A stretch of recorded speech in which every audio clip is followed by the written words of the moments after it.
Baba Sam the King Tanzania TV channel. Kwa maoni na ushauri tumia namba zifuatazo: 0752732515. Usahau kusubscribe kwa simulizi na makala za kuelimisha.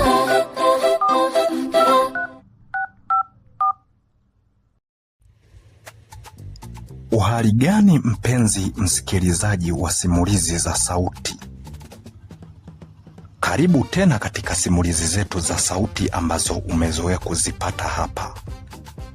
Na hii simulizi si nyingine, ni simulizi yako pendwa kabisa ambayo inaitwa Msaliti wa Mapenzi sehemu ya 7.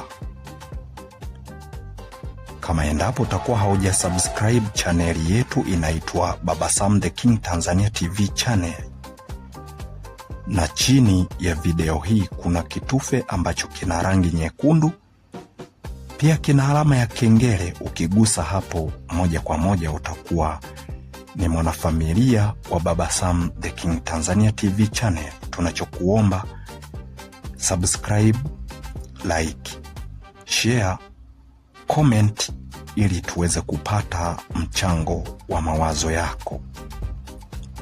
Lakini kwa upande wa TikTok tunaitwa Baba Sam the King channel. Chini ya kulia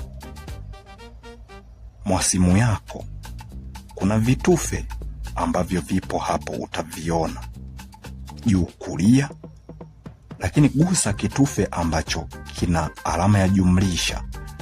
Moja kwa moja utakuwa umetufollow Baba Sam the King channel. Kwa upande wa TikTok tunachokuomba follow, like, share, comment ili tuweze kupata mchango wa mawazo yako.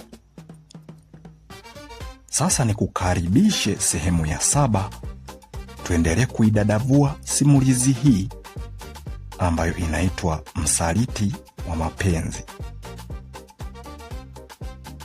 Wakati anaendelea Bwana Ibrahimu kuandika nyimbo za wasanii ambao wamejikusanya pale, wakati anaandika wimbo wa mwisho wa msanii wa mwisho, hapo ndipo ambapo alitokea dada ambaye walimtambua mara moja, yaani Ibrahimu Muhina ambaye ndo mwenye ulemavu, pamoja na rafiki yake huyu